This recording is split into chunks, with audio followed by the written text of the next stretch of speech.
Hey, y'all, it's your girl Candy J, your favorite certified clinical sexologist, relationship and intimacy coach. What's going on? Happy Saturday. Oh my goodness. I hope that you have really enjoyed your week. I know I have. It's been crazy busy. Last weekend I was in Houston with the other company that I work for. If y'all don't know, MMTG Clothing, Making Moves, Thinking God Clothing, sponsoring this live today. But I was in Houston last week for the, what do you call it, the Soul Food Festival, and we had a great time. But it was like a blink trip, like whoop, and we came right on back to Dallas. So I hope that you've been enjoying these lives this past week.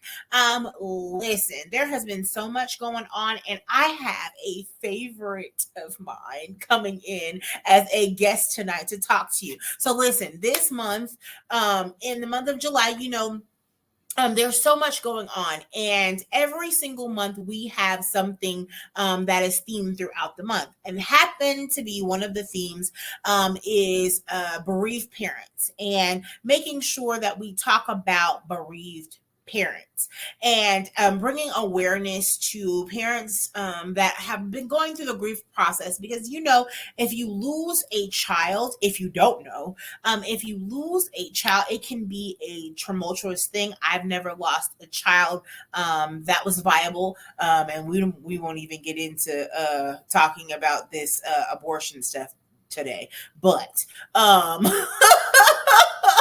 but I've never lost a child, but I can't imagine.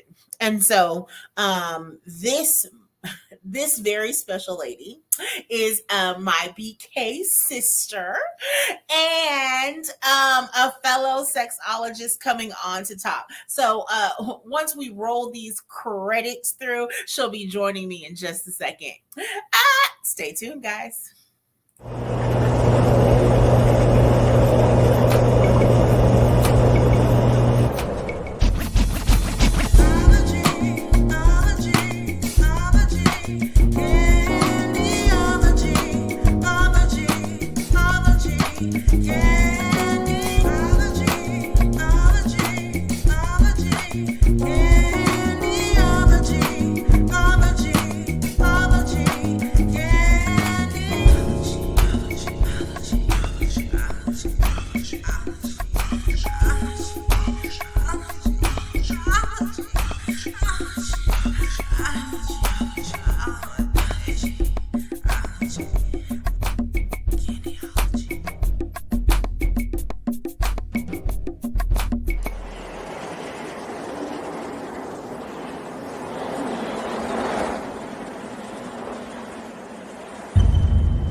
Hello.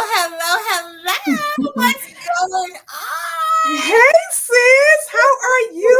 Oh my I'm gosh, I'm so doing excited. good. I feel like me and you should Latita. So, listen, y'all. I'm going to let her introduce herself. Who are you, girl? Who are you? Hey girl, well thank you.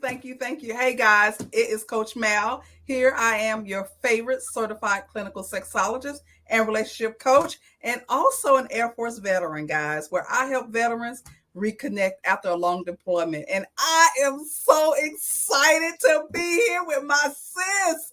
Oh my gosh, thank you so very much for this opportunity, girl. So let's get to it. Let's get to it. I'm so excited. I'm telling you, I don't look like what I've been through. Let me just say that. Oh Lord, I think we both can probably write a book, right? two different separate ways. But first of all, if you guys are watching on YouTube, Facebook, Instagram, LinkedIn, please share. Because it first of all, it's not often that you get to talk about this particular subject. And I know that my girl has some great insights, and she has a beautiful but tragic story, right? And so it is very important that first of all you don't outlive your kid, right? And that's never any parent's goal. And so my sis has a story, and I really want everybody first of all to really hear it, but then hear the wisdom behind it as well. Okay. So tell me, tell me what happened, because All some things right. happened. Tell me what happened. Yes, some things happen.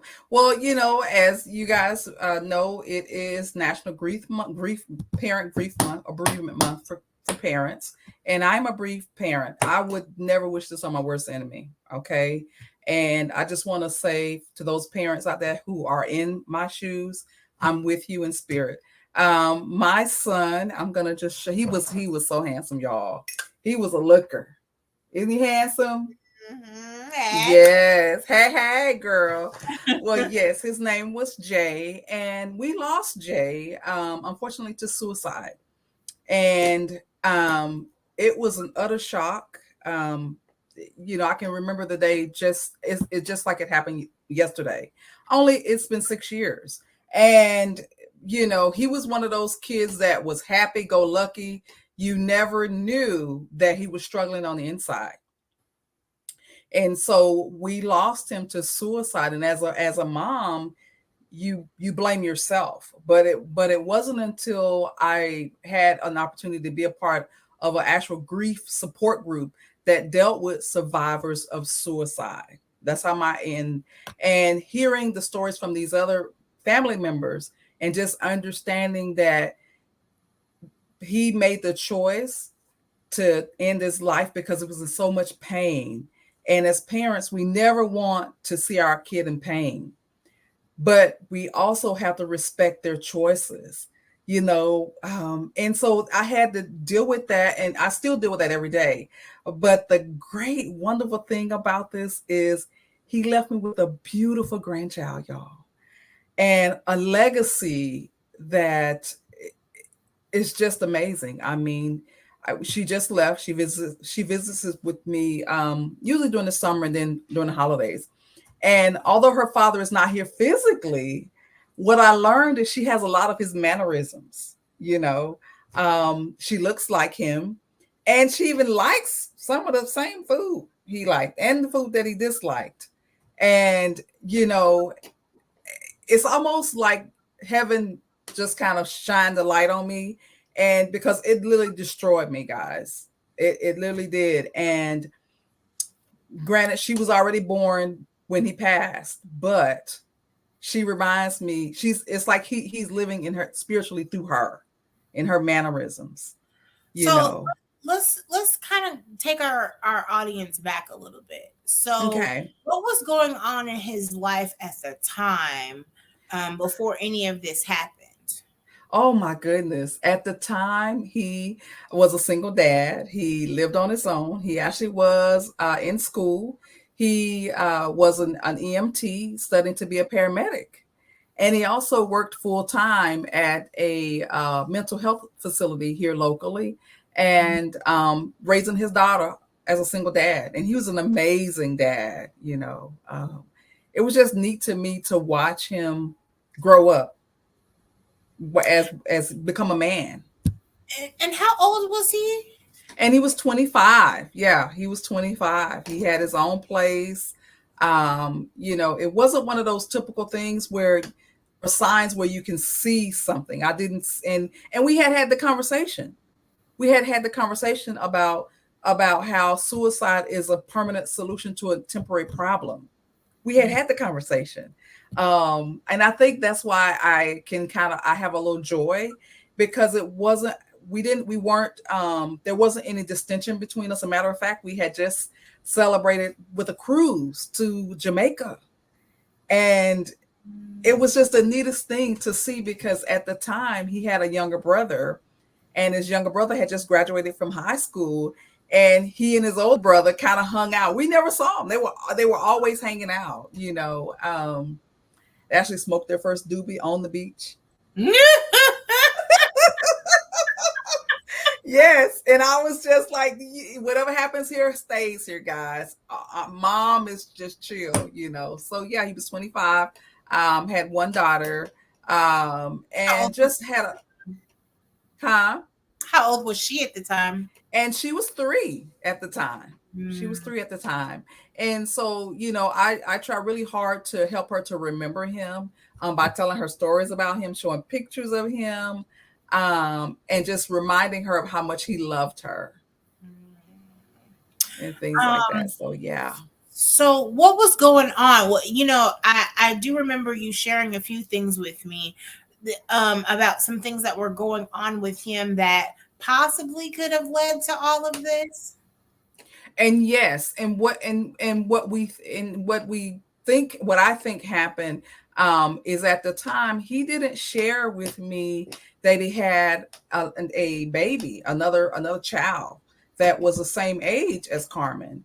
And at that time the mother, was actually suing him for back child support. And when you tell a young black brother that, hey, you got to pay these thousands of dollars or you're going to go to jail, he felt like he had no other option, and we think that that is the primary reason why he did what he did, because again, this young woman was suing him for child support, back child support, for a child that was 3. So can you imagine Mhm, back child support time for a 3-year-old at, mhm, say, $300 a week, or whatever it is, whatever what it is at that time. And he struggled in silence, and he didn't share with me about this. And it wasn't until after he passed, and mom, I went looking through the house, looking, trying to see what could have led up to this. And that was what it was he financially, he just was like, I can't, there's no way. And so, he chose to take his life. So, a couple of things. First of all, if you don't mind me asking, how did he take his life? Yeah, he used a weapon. Okay. Okay. Uh-oh. You went out for a second. I can no longer hear you. Okay, can you hear me now? There you are. There you. Okay, there I Okay. am. All I heard was he used a weapon. Yep, he used a weapon, and he chose to use a weapon to take his life. Yeah. And had he had any previously, experience with weapons or anything like that before? No, no, no, he hadn't. Like I said, he was a typical 25-year-old, happy go lucky, go to work, come home, wasn't working and going to school. So he didn't show any signs at all. Okay. And so, what do you think? So, what? Tell me a little bit about what went through your head as a mom. You know, Oh my goodness. and how did You know, you even find out that he had passed away? oh my goodness. Well, I was at work, and some police officers showed up at the job, actually. However, at the time, I was a recruiter, a patient recruiter, and I wasn't in the hospital. I was actually out seeing patients. And I got a phone call, actually, and was informed of his demise, because they had tried to find me, at the house. Well, obviously, I was at work. They tried to find me at the job, but I was out seeing patients. And so I got a phone call to say, "Hey, this is Austin Police Department. Are you Marilyn so and so?" And I said yes. And they said, "Well, we're so sorry to inform you, but um, your son is no longer with us." And the world just came crumbling right in front of me. Um, because I would have never in my wildest dreams would have thought that he would do something like this. And as a mom, I'm gonna be totally transparent. I felt like a failure. I felt like, how did I miss this? You know, we had to talk. Where did I fail my child? Where did I fail as a parent? How, and I started going through my mind, thinking about, was it this time? Well, what happened? And all of those things that you go through when someone, even if it's not a tragic death in the manner in which I lost my son. When you lose someone, especially if you guys have had some discord or some kind of disagreement and you really haven't forgiven that person, then you go back in your mind and you kind of beat yourself up because you didn't get a chance to say all of the things that you needed to say. And I didn't have that. I mean, he knew I loved him very much. He knew I was very proud of him. And as a parent, again, I just did all of the things, go back in your mind trying to figure out, okay, was it because I didn't breastfeed them? I know that's stupid, but I mean, all of the things that you think, where did I mix? Where did I mess up? And again, it was through counseling, particularly joining a support group and being around like-minded people, which you never want to be a part of the suicide survivors of suicide group. Let me just keep it real. No one wants to be a part of that club.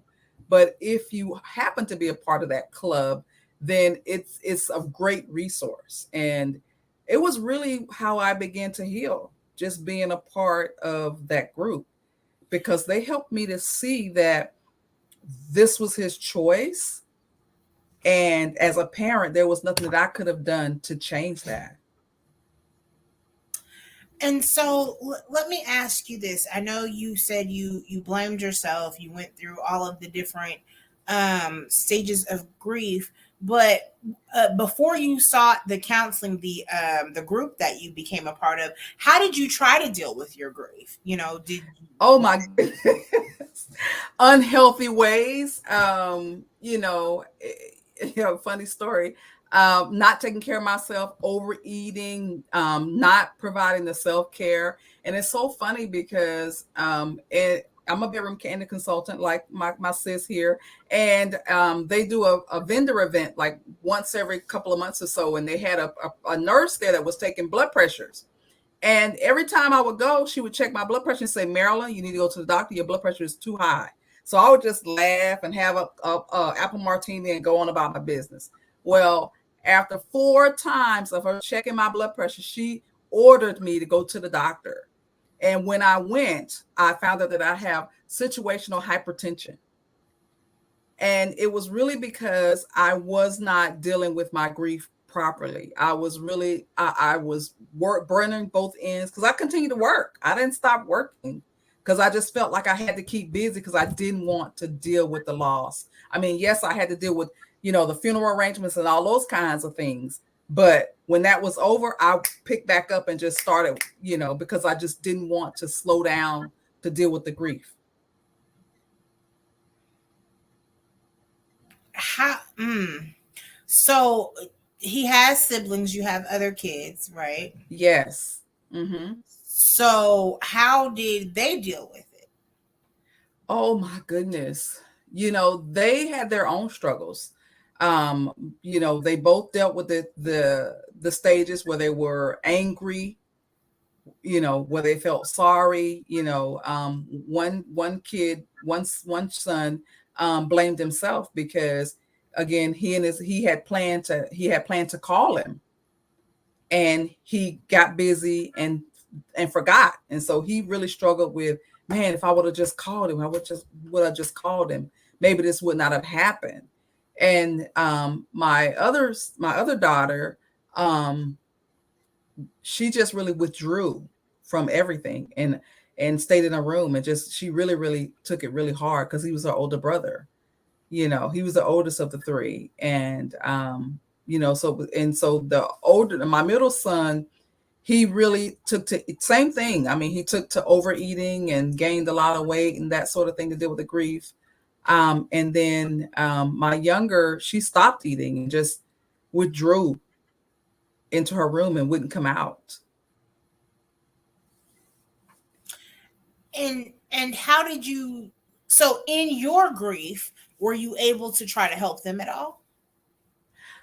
In some ways, yes, but then in other ways, no, because I was so busy trying to not deal with my grief that I really didn't have the tools to really help them, if that makes sense.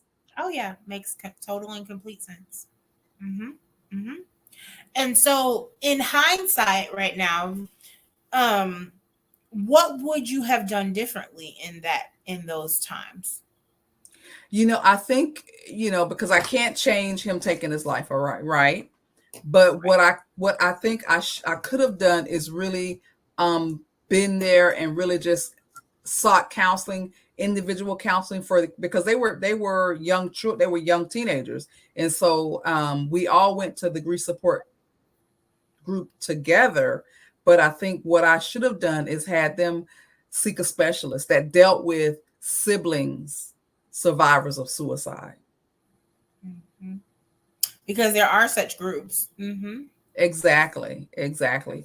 And then really had those transparent conversations with them, and really allow them to talk about their grief, and really just help and kind of help us all to kind of work through this together.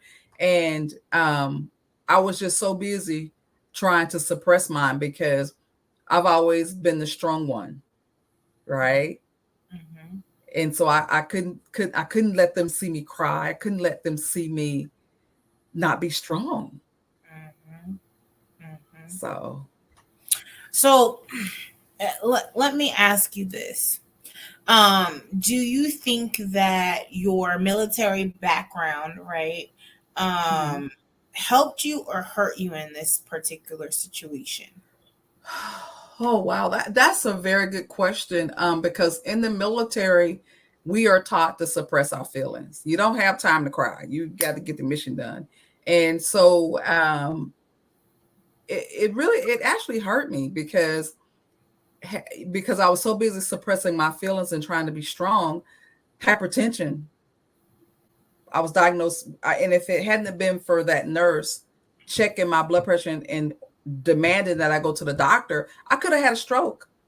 Hmm. Because in the military, you're taught to keep moving. Hmm. I can remember NCOIC of non-commissioned officer telling me that if the Army wanted me to have a family, they'd have issued me one. Mm. And so Wow. they didn't give a care about your family. Now Wow. it has since changed now, but yeah, Wow. yes, ma'am. That's So, crazy. but it's the truth. But the and thinking back about how this bereaved parents awareness thing even came from, honestly it had to do with the wars coming through, and that's why I asked you that question, Mm-hmm. because you have to think about, especially like World War I, II, III, Exactly. Mm-hmm. Vietnam, all of these different wars, Iraq. Mm-hmm. and these parents were outliving their children. You know, Yes. they might get a piece of them, or they might not get anything of them coming back home, right? And so that's kind of why Exactly. it made me think about your military background, because Mm-hmm. from what I understand with back then anyway, like you were saying, Mm-hmm. nobody cared. Um, Yeah, it was more suck it up type stuff. that's right. That's exactly it. That's exactly it. And That's so exactly it. So let me ask you this. How do you feel about how our system treats veterans at this point? As a veteran woman myself, it's gotten a lot better. It's gotten a lot better. But it hasn't always been that way. Um, and there's a lot of resources now out there for women veterans that there weren't. Um, my experience has been, it's still not great now because you have a lot of veterans that are struggling with mental health conditions that the Army or the VA does not acknowledge. And so you have especially a lot of our young soldiers coming back from Iraq and Iran, and Afghanistan, that they have PTSD. But if the VA doesn't recognize it, and the veteran doesn't pursue a claim, then they're just of subject to the system, the criminal justice system, that is. Mm, Mm, wow. And so, You know. and guys, if you were just joining us, I am speaking to Coach Mal. We are talking about bereaved parents and listening to her story. And if you don't know who I am, if this is the first time that you're watching, I am Candy J. I am a certified clinical sexologist through the Dr. Rachel Institute and the American Colleges of Sexology. I specialize in putting the oohs and the ahs back into your relationship, but I do that by helping you to foster better communication. So I specialize in life after infidelity, dating after divorce, postpartum issues, premarital and marital counseling, and sex education for all ages. And the way that me and this lovely lady met was because we are also bedroom candy consultants. So, but going back to veterans, right? And how do you feel like we could better the system for veterans, even in the processing of grief or just in mental health, period? I think it's really important that you and I don't want to make it a political thing, but it's really about politics, guys. You really have to talk to your congressmen, your these elected officials. If they're not doing their jobs, get them out of there. We need more funding for VA. We need more funding for programs such as PTSD treatment. More counselors, more coaches. And to be honest, that's one of the reasons why I chose the niche that I do. I do is because I am a veteran and I understand the challenges of being a veteran and then and then also having a family or and being in a relationship. And then if you have some underlying mental health challenges that you need treatment for, then I'm a resource for that because I am a veteran. I understand, the system, and I can offer the help and assistance that veterans need. But the first thing, guys, we've got to do is talk to our congressmen and our representatives to get more funding. And so I'm glad that you mentioned your niche, right? So, Mm-hmm. in talking to couples, right? What would you say is probably the biggest thing as a military vet, right? And Mm-hmm. couples. What do you think is probably one of the biggest issues?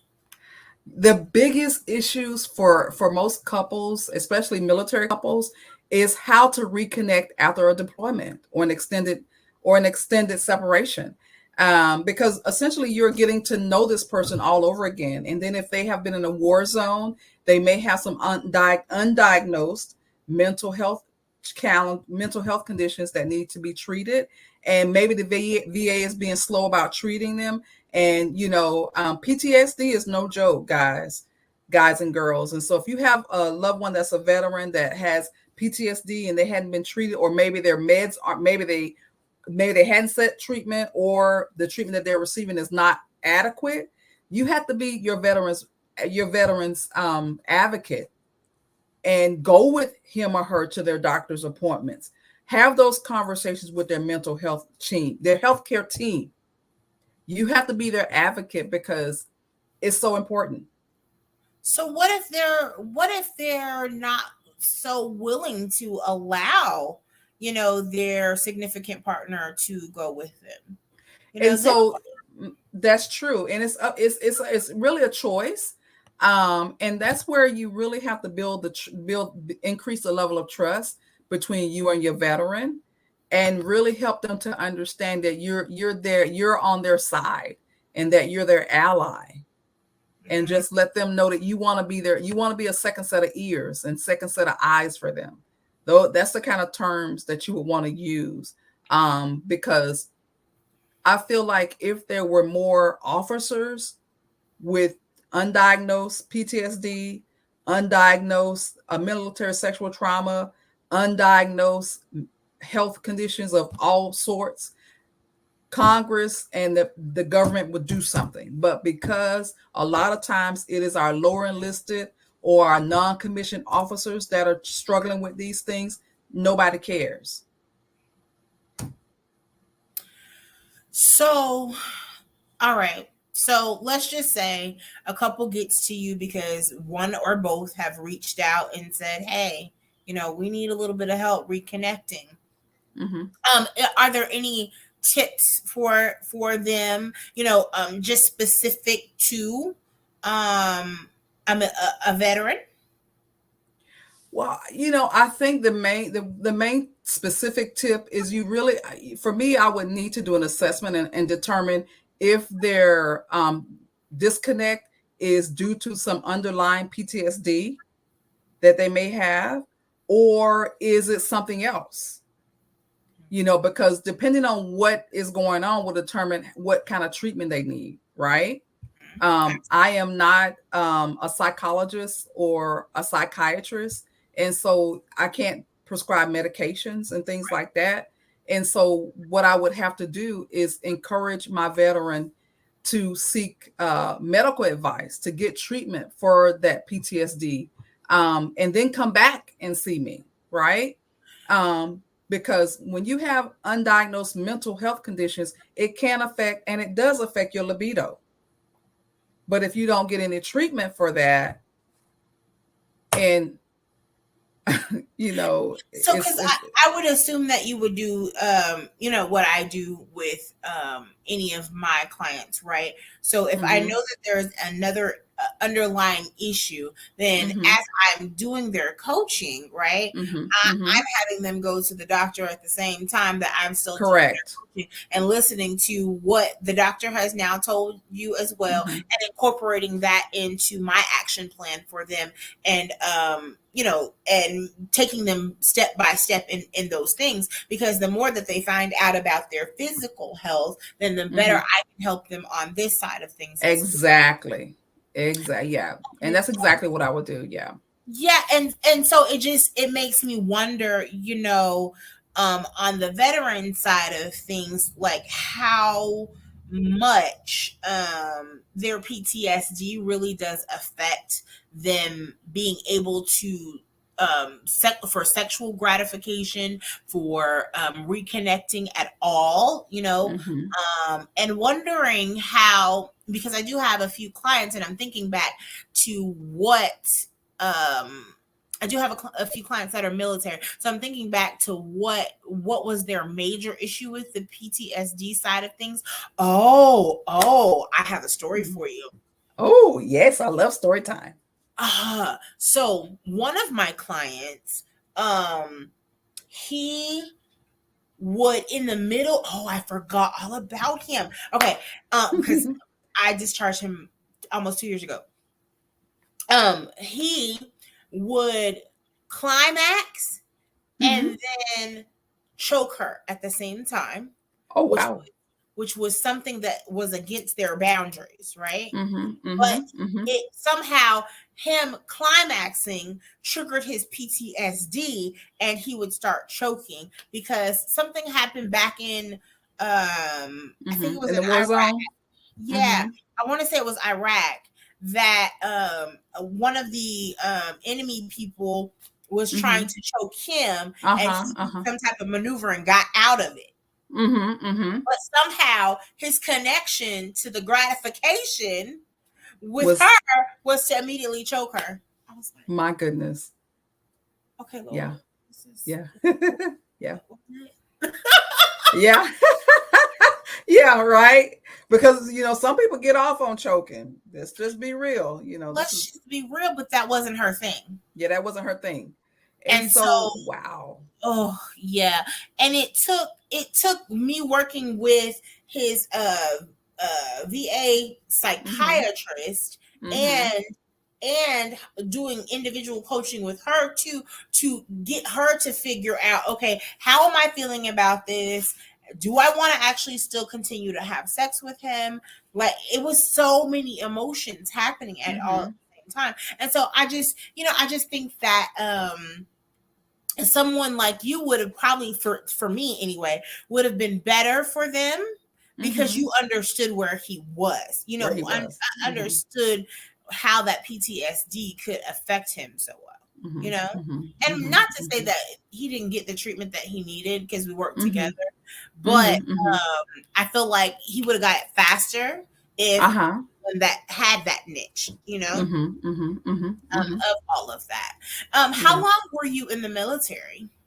I served for 5 years. I was in the US Air Force. Mm. Yeah. So, did you actually get a chance to see any craziness? I worked in a hospital, and so the craziest thing that I saw was I had to pick up a drunk soldier who had fallen off of a Ferris wheel in Germany and broke his neck, and so we had to get in an ambulance and go pick him up from a German hospital. He wasn't breathing, and so we had to ventilate him and transport him to the hospital, the army hospital there in Germany. So that was the biggest thing that I had to deal with. Did he pass Yeah. away? No, he didn't actually. No, we actually was able to wean him off the ventilator. And funny story, guys, I had just left uh I had just left that area. I had spent the weekend and in Germany, and they have a huge thing called Oktoberfest. And I was still hungover. And so, yeah, crazy. Yeah, I was still hungover. So here I'm hungover and in the ambulance praying I don't puke on this poor patient, that had fallen off of a Ferris wheel. And so, Oh yeah, my! it was a mess. But that was the biggest thing. Fell off the Yeah, Ferris wheel. yeah, he fell off of a Ferris wheel. He was drinking. Yeah. But how? I mean, like, don't they have locks in place for that? Well, I don't know the extent. All I know is that he fell off and broke his neck and wasn't breathing. So, yeah, Jesus. yeah. Okay, so some of the things that I always tell people, and let me know if you agree with any of these things, right? Okay. Mm-hmm. When we're talking about any kind of grief, Mm-hmm. first of all, seek help. That's number one. Yes. Seek help. Yes. You can go through all of the stages of grief, but if you don't seek help, then you're gonna go back through them. I feel like. Yeah. I've seen so many people go back through them. Seek good help. Yes. Yes. Yes. Yes. Offer support. Be their tribe. Yep. Um, I can, and I'll share a brief story about grief. And of course, like I said, I've never lost a child, but a parent I've definitely lost, right? Mm-hmm. Mm-hmm. And I can think of so many crazy things that people said to me after my father passed away. Mm-hmm. And it was, oh, you'll get over it, Yeah. what else did they say to me? Yeah, oh, it was a year later and people were still asking me, was I still grieving? Oh Um, wow. just crazy stuff to me. Mm-hmm. And I'm like, that's not supportive. That's not helpful. My Mm-hmm. my father passed 4 days before my birthday, and we buried him on my birthday. So, Oh if wow. I invite you to go to dinner with me or party with me for my birthday, it's a major thing. So be supportive, Uh-huh. and I would have people that were close to me not even show up. What?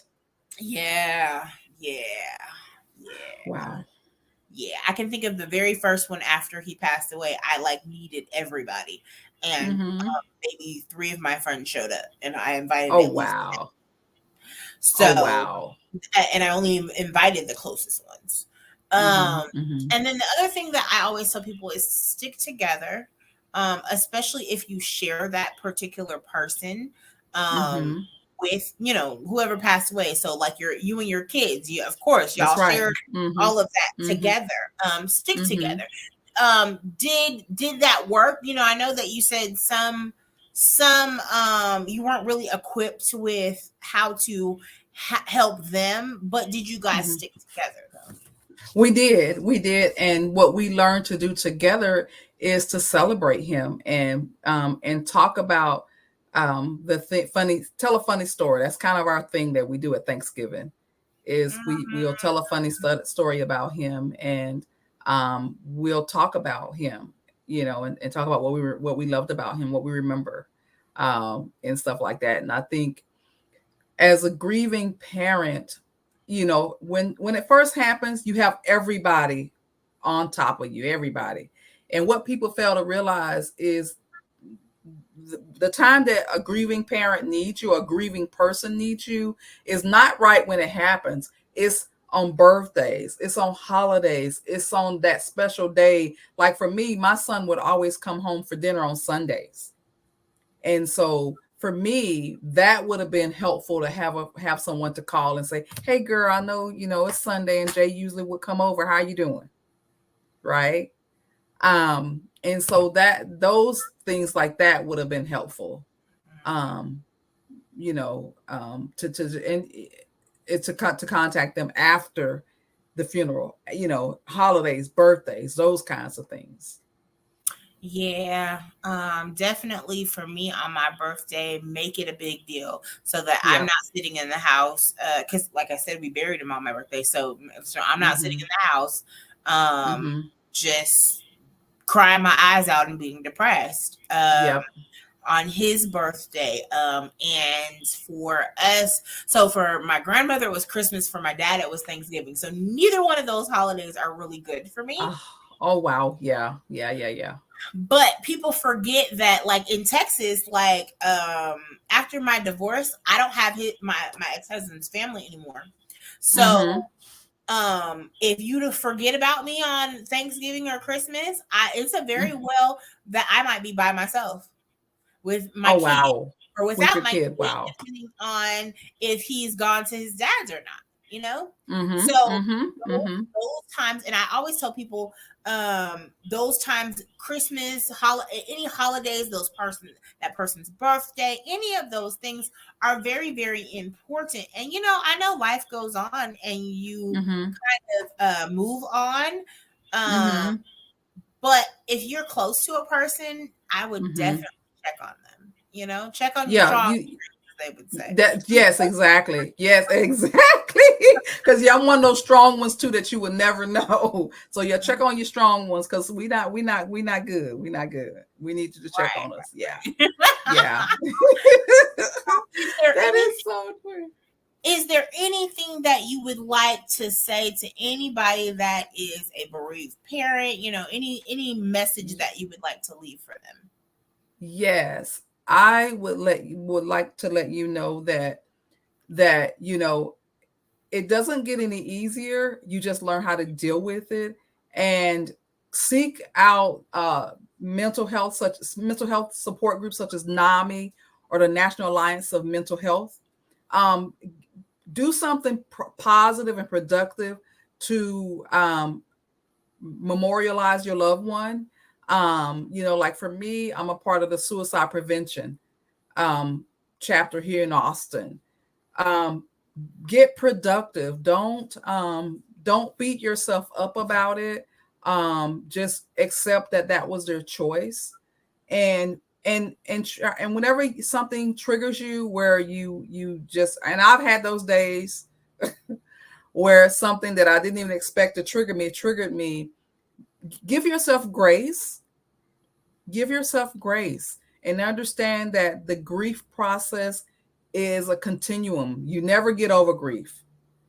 You just have to learn how to live with it. And I'm sorry if that sounds harsh, but that's kind of what I've realized is that I'm gonna have those good days. I'm gonna have those bad days, and when those bad days come, or I should say challenging days come, that's when I seek out my tribe. That's when I Right. say, hey, I'm really having a hard day today. Can we go for a walk? Or better yet, can we go for a drink?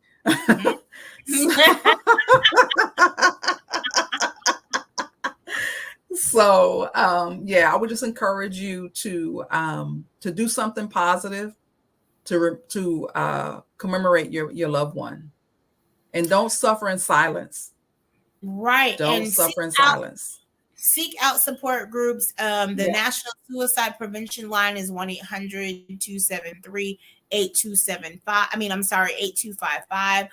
Or you can Mm-hmm. text go to 741-741, and a trained crisis counselor will answer that line. And if you're needing support and you don't know any other way to get support, definitely call that line too, because they can also give you all of the resources for the groups in your area.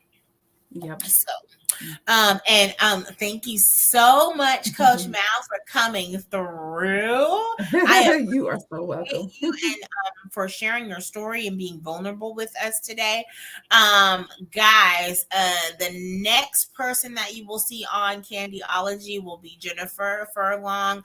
I'll let her tell her about herself. She is the communication master. I can't remember what her tagline is, but you will love her. She is the coolest girl.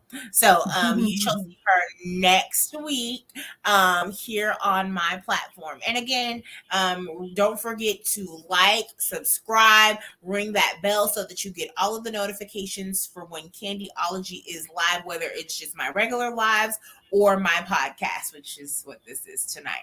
So, all right, guys. Thanks for coming through. Have a great evening. And I'm wishing you love-filled days and orgasmic nights.